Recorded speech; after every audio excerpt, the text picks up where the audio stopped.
the best performing sellers are problem solvers. The best performing customer reps are problem solvers. The best performing software engineers are problem solvers.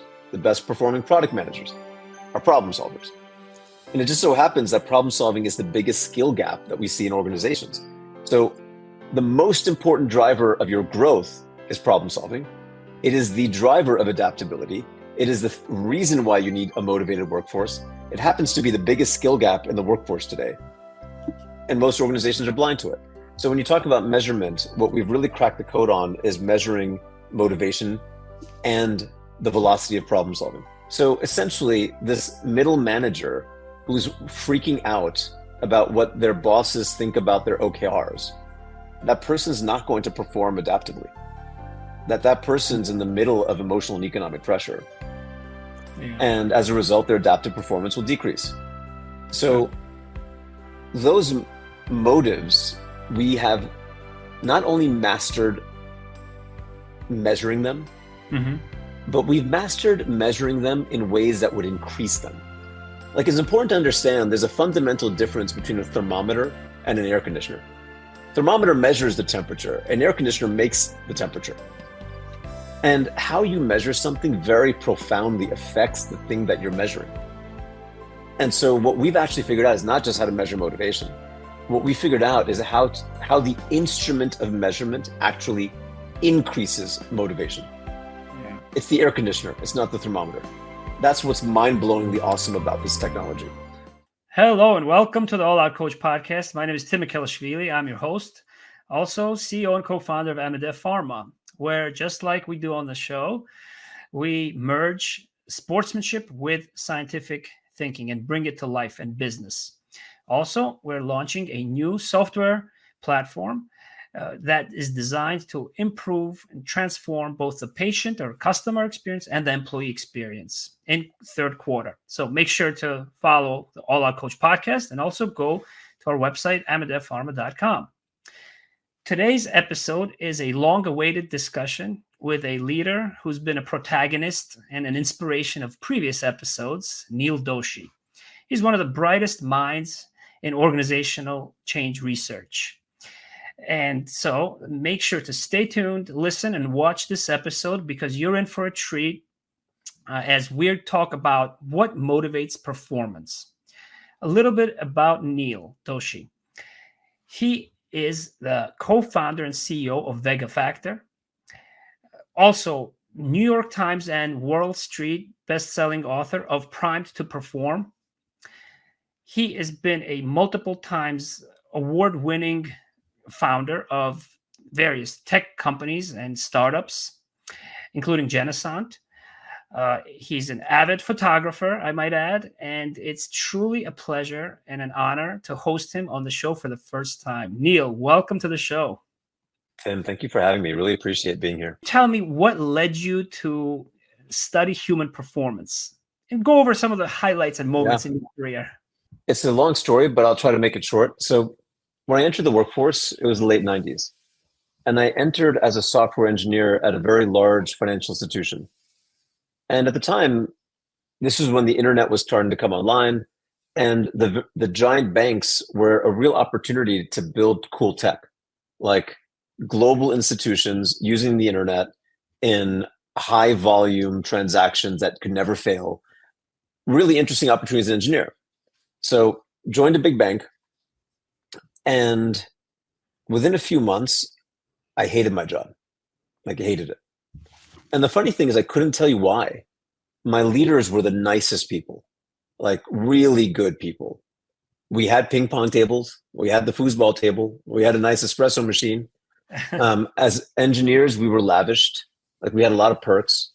I would buy new equipment like every other month. No one checked my expenses. So we had the perks. I had really wonderful, sweet leaders. And yet I didn't really like my job. And for a couple of years, I felt like I was just phoning it in.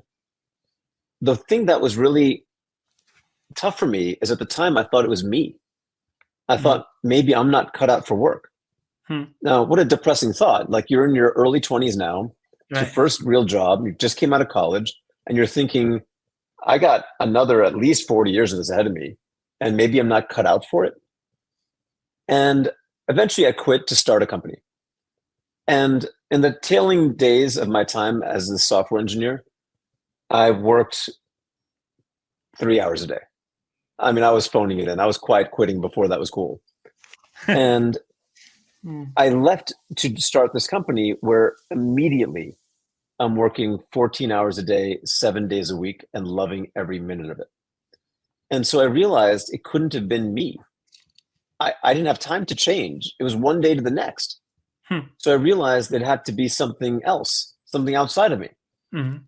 And at the time, I had this startup, blank sheet of paper. I could do whatever I wanted. And so I tried my best to create a high-performing culture where people were motivated, like people were actually driving their work well. And even with a blank sheet of paper, the best I could do was just mediocre. And so you're an engineer now. I'm an engineer. I tried to build this machine, this company, this organization. I tried to get certain performance characteristics out of my machine. It didn't do that. And so as an engineer, you conclude that you didn't understand the science. You know, if you're building a machine that doesn't perform as you expected, as an engineer, you'd say, I don't think I understood the root science well enough. And so I set out to understand, well, what is the root science of performance? Yeah. And at the time, there really wasn't any. So if you at the time asked somebody, well, what would I do to build a high-performing organization? Their answer was just copy GE. That was the answer. And if you had done that, you would be where GE is now. Essentially, not a shadow of the company it once was, being broken up for its parts, what should have been the forever company, best managed of all time. This is what we used to talk about with GE. Yeah. Today, it doesn't look like that. And so I set out to really understand the science of performance. And as a scientist would, root cause, deductive, hard logic at the foundation of this. Spent maybe the next 15 years trying to figure this out. And ultimately, we cracked the code. We could explain exactly how do you build a high-performing organization down to the root science. We chose to publish that in Prime to Perform. So in the book, you'll see that we've shared the science of performance, how it would work, how you'd apply it like an engineer. But that's why I got into it. I got into it because I was suffering at work. Yeah, thanks. Yeah, thanks for taking us through that journey and that transformation. What kind of industries did you work with, and did you study the performance factors in? Where was there any difference? Maybe we can start with that.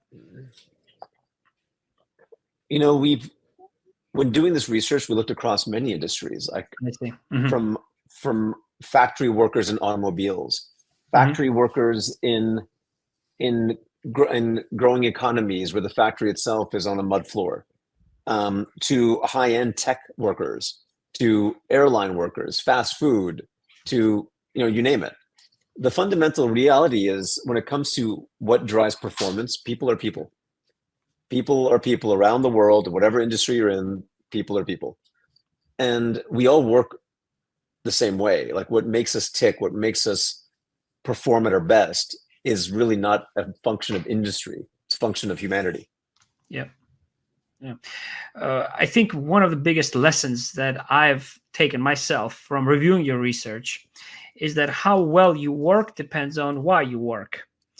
And so, that's reflected through the total motivational factor, TOMO factor, that you have designed and studied. Now, can you break down the types of performance, and how do you rank different types of performance in business? Yeah. What's critical about what you're saying, and it's really important, I think, for your listeners to understand the nuance here.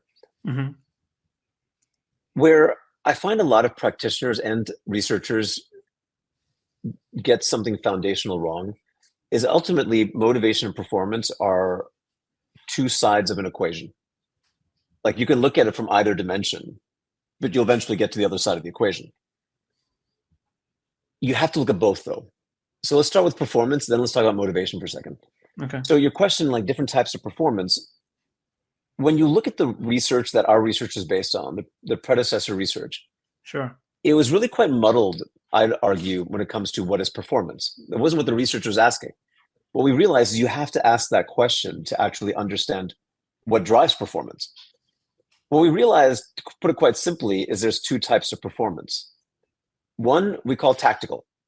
Tactical is about, we have a plan, we have a process, we have systems. We really just want you to fall in line, follow your task, follow your plan, follow your process, follow your procedure. You can think of tactical performances. We want everyone to obey, fall in line, do what you're told. The second type of performance is the exact opposite. It's called adaptive performance. If tactical is about convergence, adaptive is about divergence. Every time there's a problem to solve, every time there's something new, every time there's an experiment to be done, all this is adaptive performance. If tactical is how well we stick to a plan, adaptive is how well we don't stick to a plan. Now, what's really critical for folks to wrap their heads around is these two are both important. We need both of them, but they are definitional opposites. If you double down on one, you destroy the other. So, for example, imagine you and I decided to quit our two companies and start a new thing. Right. And imagine we started something that had outbound telesales. Well, what we do to optimize that tactical performance, we all know the playbook. Here's the 4 or 5 customer segments. Here's the talking scripts. We'll estimate the call lengths. We'll estimate the conversion rates. We pop that into a spreadsheet. That spreadsheet will compute how much revenue, how much cost, how many people, performance targets. We operationalize all that with process, policy, procedure, pay for performance, QA, QC, call listening. All of that machinery is tactical performance. Yep. Getting people to fall in line, getting people to follow the strategy, getting people to read the script. But every time you've called a call center and you can tell they're reading a script back to you, and you didn't feel like they were hearing you, so they weren't solving your problem, Right. and it was causing it to take longer because of it, what you're seeing is the challenge that tactical and adaptive are definitional opposites. One is convergence, the other is divergence. One is following the plan, the other is not following the plan. And so fundamentally at scale, if you want to build the highest levels of performance, you need both. I'll give you an example. There's one major tech company that's been in the news a lot last couple of months for not being adaptive when they really ought to have been. And when you talk to the people that work at this company, what they'll say is, what matters most to me is I follow the goals, the OKRs that my boss made. What I really have to make sure is when I'm writing an OKR, my bosses are happy. I stick to it. I follow it. I don't diverge from that path no matter what's happening. Right. And as a result, you get tactical performance, you lose adaptive. That's how we have to understand performance. Now, until we understand performance that way, you need that understanding to start to understand what drives performance, and namely how motivation works. Yeah. Now, you have found a way to measure both, I believe, at Vega Factor, right? Through the technology that you offer. Can you maybe share a little bit about that? Well, there's two parts to that to unpack. The first is the motivation aspect of it, the drivers of motivation. Yeah. Drivers of motivation are pretty simple, that their motivation is driven by your motive. Like the word motive, the root of the word motivation, what it means is your reason for doing something. So what's your motive for having a podcast, for example? Now, and there's a finite set of human motives, reasons why we do things. So the first is called play. Like you might say, my motive for having this podcast is play. I just have fun doing it. I get to talk to people. We have interesting conversations. I'm learning. I'm challenging them. So you could say play. You could say purpose.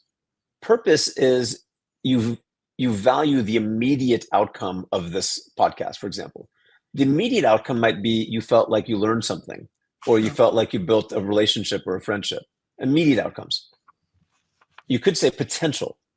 Potential is now eventual outcomes. So you could say, I think this podcast will be good for my company and my business. I think it could be ways for me to attract new customers and grow what I'm doing. Okay, great. That's potential. Yeah. Those three, play, purpose, and potential, are somewhat connected to the work. They're driven by you're doing this podcast, and they're reasons that you care about for why you're doing it. Yeah. there are reasons that are not, motives that are not connected to the work. So the first is emotional pressure. So think about emotional pressure. Like if you've ever tried to get a loved one to do something using guilt, you are applying emotional pressure. Another example is peer pressure. Let's say you have a child at school. You're worried about the child undergoing some high-risk behavior.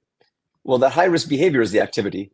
Your child's identity is they care about what their friends think about them. Their friends are external forces. External force acting on your identity to get you to do something is emotional pressure. Right. So at work, emotional pressure often looks like I'm always worried I'm going to get blamed. I'm getting judged. It's a very judgy environment. I have to look good to my leaders. I have to look good to my colleagues. Essentially, how I look to others is what really matters. All of that is emotional pressure at work. The next is economic pressure. Economic pressure is probably the most nuanced and complex of the motives to understand. But what it really means is coercion. Like you feel like a puppet on strings, and those strings are rewards and punishments. Right. So the key of economic pressure is the feeling of coercion that comes from rewards and punishments. And then lastly, you have inertia. Inertia is if I ask you, why are you doing this podcast? And you're like, I don't know. I'm just doing it. I'm just doing it because I'm doing it. I have no idea why I'm doing it. Okay, that's not the case. I can just assure you, Neel. I suspect it's play, purpose, and potential, if I had to guess. And inertia is the most debilitating of motives. You don't even know what your own reason is. If you want to get tactical performance, you can actually use any of these motives to do it. Emotional pressure, I can get you to obey through the fear of judgment. Right. Economic pressure, I can get you to obey by using various forms of sticks and carrots. But play even, I can create a game that gets you to fall in line, that gets you to actually follow the process and policies and procedures that you enjoy playing. But if you want adaptive performance, play, purpose, and potential, increase it. Emotional pressure, economic pressure, and inertia, decrease it. Yeah. That's the key. So essentially, this middle manager who's freaking out about what their bosses think about their OKRs, that person's not going to perform adaptively. That person's in the middle of emotional and economic pressure. Yeah. And as a result, their adaptive performance will decrease.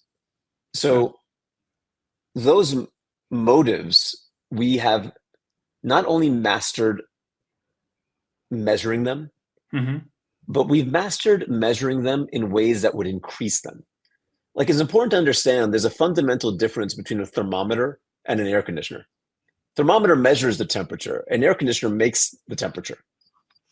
And how you measure something very profoundly affects the thing that you're measuring.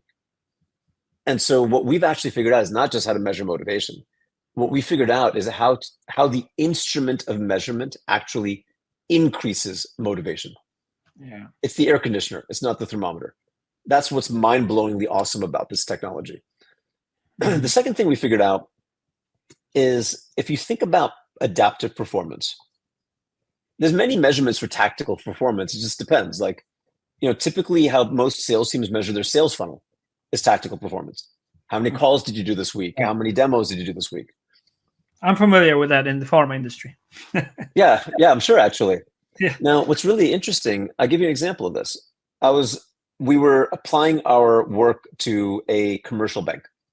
And I was talking to the head of sales of this commercial bank. And so a commercial bank, they're mostly working with middle market companies. So they're selling into CFOs and controllers, sometimes CEOs, that sort of thing. And the head of sales was saying to me, Neel, I just don't think we've built relationships with these customers. I don't think they trust us. I think they look at us as a transaction.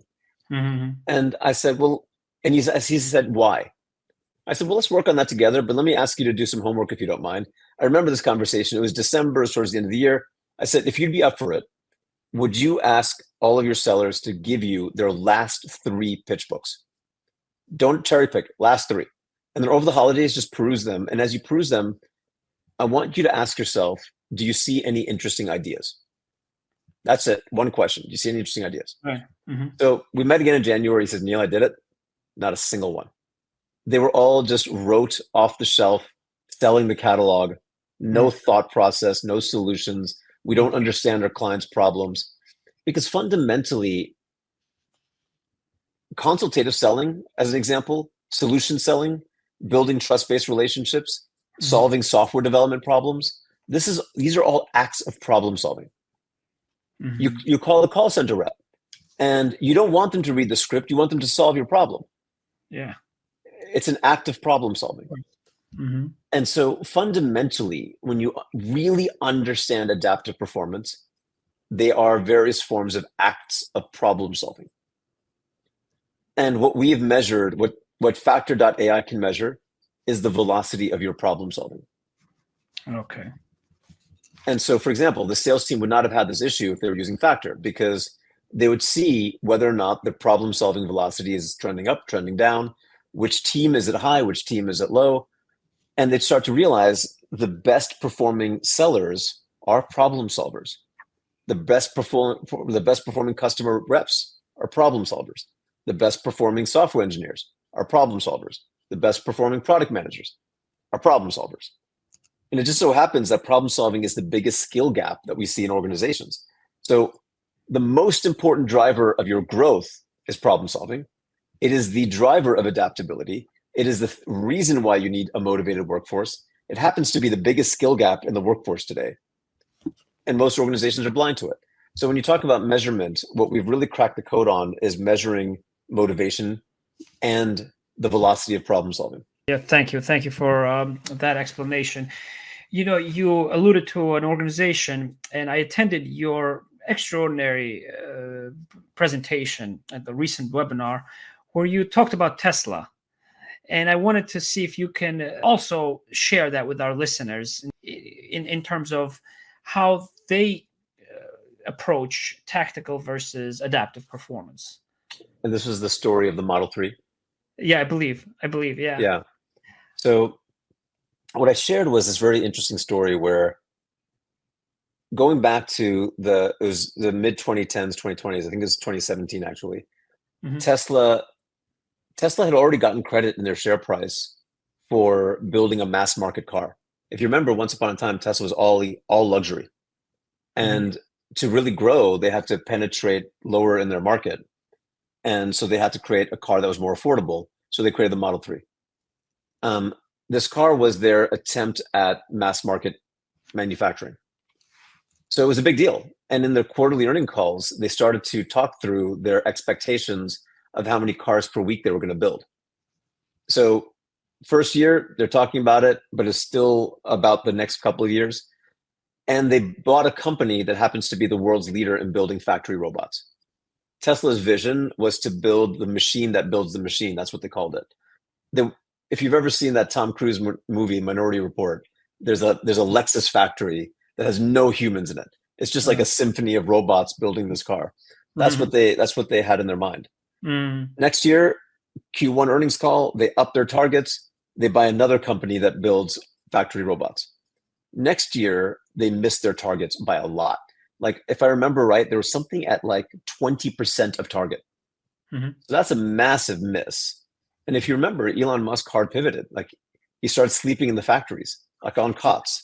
Yeah. They started putting tents in the parking lots to build more production lines, because this miss, as they would put it, was a near-death experience for them.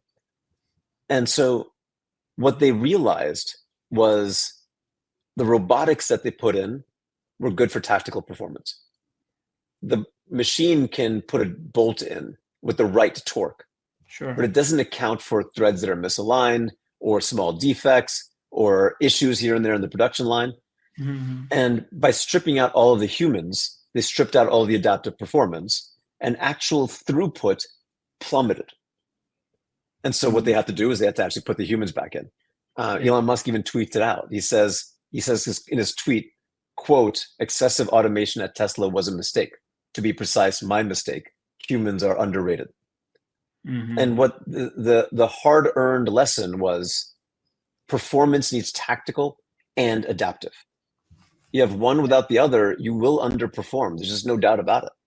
Yeah. Thanks for conveying that point so clearly. Let's talk a little bit about measuring performance versus social impact as well, which is now something that a lot of the modern companies are asked for and demanding also? If what we're talking about specifically is not public relations, if we're not talking about customer sentiment, because that's not what my area of expertise and discipline is. Okay. If what we're talking about explicitly is performance motivation, Yeah. social impact isn't a particularly big driver. I know that's shocking to hear for many companies. Like, that's a shocking message. But I'll give you a few just mental models, like ways of thinking that will help you see that this has to be true. Okay. So thing number one, I think about my first experience, software engineer, big bank. Big banks are amazing givers of philanthropy. They pour a lot into social causes. They didn't do anything for my motivation in my job. Right. Good. Yeah. And I think if people think about that for a moment, they'll realize they've experienced the same thing. I'll give you another example. A question I'll often ask people at work is, have you ever been in the same company on two different projects or two different teams and felt different levels of motivation yourself? And like most of us, we felt this. I suspect, Tim, you felt this. And what you're realizing is, well, you didn't change. So it wasn't you. You weren't an intrinsically demotivated or motivated person. The company's social good, its philanthropic giving, its corporate-wide stuff didn't change. What was changing was very local to you, one team to the next, one project to the next. What people don't quite realize is that a majority of the controllable motivation that a company has is local to the person, not global to the company. Now, why is that? Because play is local, for one. Like, it's in your work, it's in the job, it's in the activity, it's in the task that you're doing. Purpose is local. It's you believe you matter. You're not fungible. You're not a cog in the machine. Your contribution is important. Yep. Now, potential, 50-50. There's a local piece, there's a global piece. Emotional pressure, 50-50. There's a local piece, but there are global pieces. Like, if you can put in high pressure performance management systems that are globally controlled. Economic pressure, also 50-50, inertia 50-50. So if 4 out of 5 motives are 50-50, but 4 out of 6 motives are 50-50, but 2 out of 6 are pretty much entirely local. Well, the majority of controllable motivation is therefore local. It's on your team. It's in the work that you do. I was talking to the head of M&A at a big tech company, and he says, Neel, one of my stars, like my best person, just quit, and I'm really just depressed. And I said, well, why do you think she quit? He says, well, she got a bigger offer somewhere else. I said, that's not why she quit. Everyone gets a bigger offer somewhere else. Like, that's how it works. And she quit the moment she chose to open the email. And she didn't have an offer in that email. Like, she just saw an email and she decided, unlike the 500 days before where she ignored that email, that day she decided to open it. That's the day you lost her. And what I said to him is, almost certainly you lost her because she was bored and she didn't feel like she was having impact. And he looks at me, he takes a step back.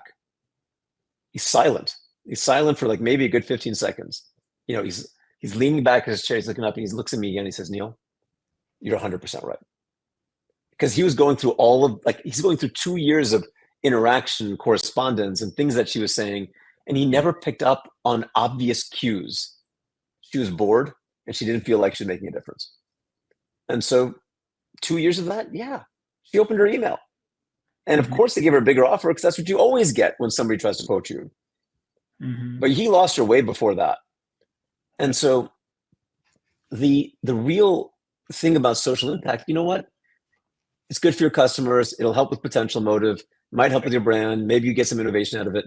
It is not the driver of performance motivation. Okay. Great. Yeah. So some of your comments now made me think about, yes, performance and motivation is local. But can you comment on the value of collaboration, internal operations, and behaviors, particularly in a competitive environment? The current pace of competition makes it probably very hard to both perform at your best as well as collaborate with others without the right incentives and workflows. So how do you do both? Yes, there's a lot to your question. One, I just want to clarify, when you're saying competitive environment, you mean competitive external environment. Yeah. At least I'm probably speaking to you about in the pharma industry, and it's competitive in general in the business due to macro political trends economically. But pharma is now affected probably, whereas before it was more immune to financial crises, right? And now, What's interesting is what we're finding is that competition has increased around the board.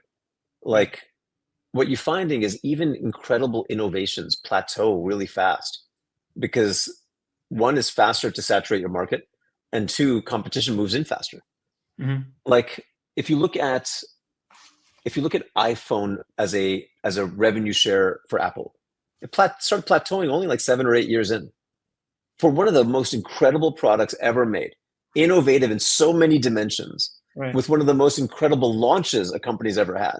I mean, flawless in execution in so many ways, and yet still plateaued that quickly.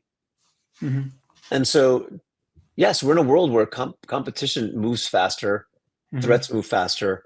We're talking about global supply chains, global competition, global sourcing. It's much easier to find small batch, high scale manufacturing, low cost manufacturing. It's really easy to spin up a new tech company. So of course, competition has increased in just about every dimension. But you know what? Companies don't have to make competition into blame, judginess, coercion, fear. Like companies can make competition fun. Right. Like oftentimes when you're playing a game, it's the competition is making it fun. Right. The process. Competition can make it purposeful. Like you can feel like you matter more in the presence of an adversary. And so these two drivers, play and purpose, don't have to decrease with competition. They could easily increase with competition.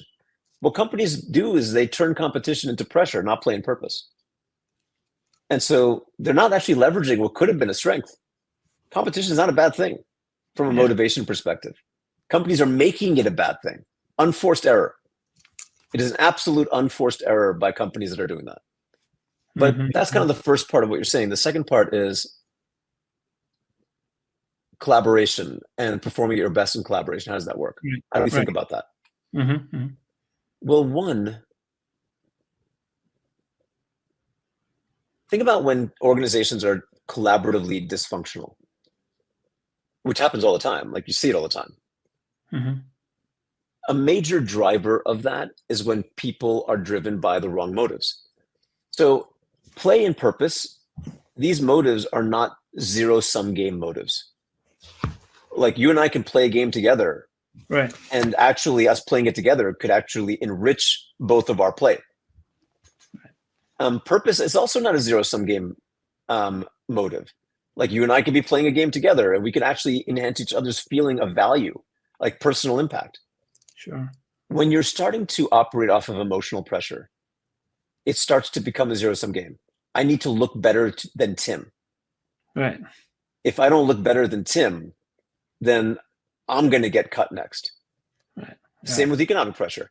Like, we have a bonus pool. I want to get it, not Tim.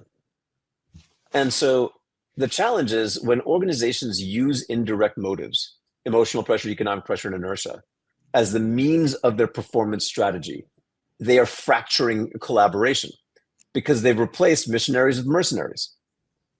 Of course, the mercenaries are in it for themselves because that's what the motive is about. Like once you start to use emotional pressure, economic pressure, and inertia, you've made it a culture. Well, then I'm in it for myself. Yeah. And so, of course, collaboration starts to fracture in those organizations. Collaboration factors, so does problem solving. Problem solving, so does all of adaptability. And again, unforced errors. Like you want to do the exact opposite. The funny thing is, when I work with companies that don't have a competitive environment, I try to create one. I try to find a reason for them to feel like they're in competition. Sure. So that we can actually create a game that feels like high play, high purpose, and get rid of the emotional pressure and economic pressure in their business. Yeah.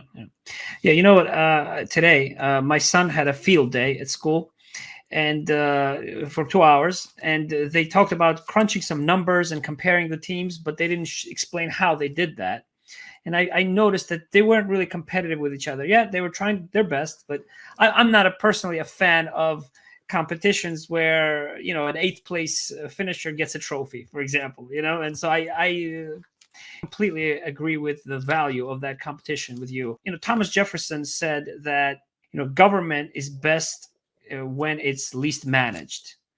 And so if we talk about different organizations that have been successful, such as, let's say, W.L. Gore and Associates, which is a classic business case study with no hierarchy and a lot of emphasis on internal metrics and internal operations. What are some of those ways of new ways of working, examples of new ways of working, and their impact on accelerating motivation? Can you use internal reviews, internal rankings to improve that play factor?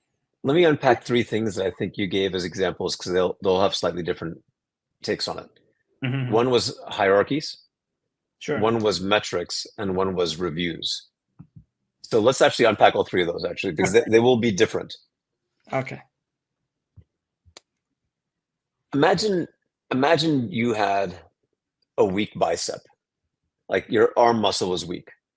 Is your first instinct to cut it off, or is it to work it out, like go to the gym? Right. Weak leadership is not a good reason to get rid of leadership. It's a reason to strengthen leadership. Great point. And so when I think about like organizations that say we're getting rid of our hierarchies, what I'll say is that's not a good idea.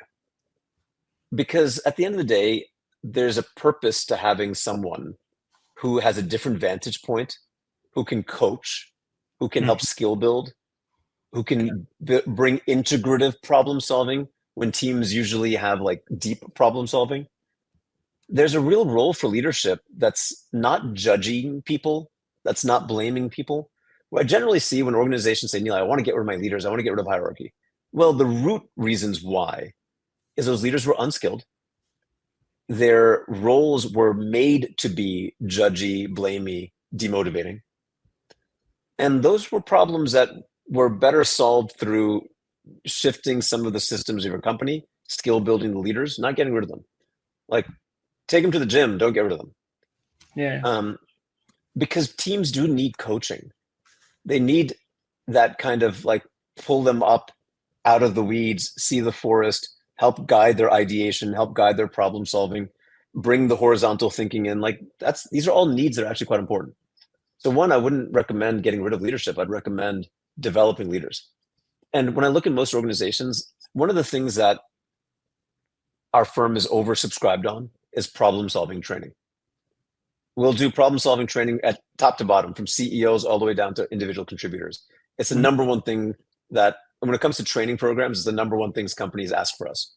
Sure. And the reason why they ask that of us is they realize that if the whole organization has a common language, technique, approach to solving problems, many of the issues of leadership start to get less problematic. Okay. So on hierarchy, that's kind of what we would say. Don't cut off your arm, just go to the gym. Okay. In terms of metrics, it's a similar problem. Is a game not more fun because there's a scoreboard? Sure is. Yeah. It sure is, right? It sure is. It sounds like you have young kids. Do you ever watch Bluey? I've had to. Yeah, I've been forced to. You've had to? I love the show. Oh, I love it. But my Okay. kids are really young. I have a 5-year-old and a 3-year-old. And so we're like on Bluey half the day. Yeah. I was watching Bluey the other day where the point they're trying to make is the rules make the game more fun. And that's entirely true. The rules make the game more fun. If it was Wild West, if it was chaos, the game isn't as fun. If there wasn't a scoreboard, the game isn't as fun. The problem with metrics is not metrics. The problem is metrics is companies weaponize those metrics to create pressure and blame and shame. Yeah. If you don't weaponize the metrics can be a source for play, creativity, ideation, purpose. Like, I tried something. Did it work? Did it not work? But the weaponization of metrics is rampant. We're using them as a stick. Yeah. That's the problem with metrics. To me, when I'm helping companies build their performance cultures, I'm not getting rid of metrics. de-weaponizing metrics. Great distinction. And then performance reviews. I find a lot of companies, they design their performance reviews to be a replacement for leadership. Leaders aren't doing their job, so we kind of have to find a way to sort of do this in performance reviews. The problem is that I'll give you just a very simple example. Imagine you and I formed a small firm. Maybe we had 3 or 4 partners. Maybe it's a services firm, like maybe we're accountants or lawyers or consultants, something like that. So we have like 4 or 5 partners. We're sitting around the table, we're talking about our firm, how do we want to grow it? And let's say we decide we want to explore a new segment that we want to grow into. And we say, hey, Tim, would you mind being the one that goes into this risky new segment? Well, now let's say it's not working as well as we wanted to, or it's taking a lot longer. We're not blaming you, because we as a group of partners decided on how we wanted to manage risk. Yeah. What ends up happening in this typical performance review system is we are blaming you. Yeah. And as a result of that, you are not managing risk as a company anymore. You are making a company risk averse. And so what we recommend is not having essentially the blame employee performance review. What we recommend is strict cadences. So here's what we find to be the best model. 1, every quarter, every team should do 3 things. First, we call it a goal check. It's, as a team, call your shots. Like, where do you think you want to go? This isn't a high pressure OKR system. This isn't, I'm doing this to make my managers happy. It's actually prioritizing the problems we want to solve. So a well-scripted goal check. The second is a health check. So every quarter, every team measures its own motivation, takes steps on how to improve its own motivation, because motivation has to be managed locally, not centrally, for reasons we discussed earlier. Sure. The third is every leader with every colleague should do a skill check. Skill check is focused on helping each colleague choose skills to grow and learn, find on-the-job opportunities to practice them, essentially build an apprenticeship culture. Okay, so that's kind of the first leg of the stool, the quarterly rhythm. You do the quarterly rhythm well, and leaders coach those rhythms as they're doing them. You don't blame teams for performance issues. Like, we're taking it all together. Sure. Like, a good coach isn't blaming the team for losing a game. Yeah. A good coach is right there with them.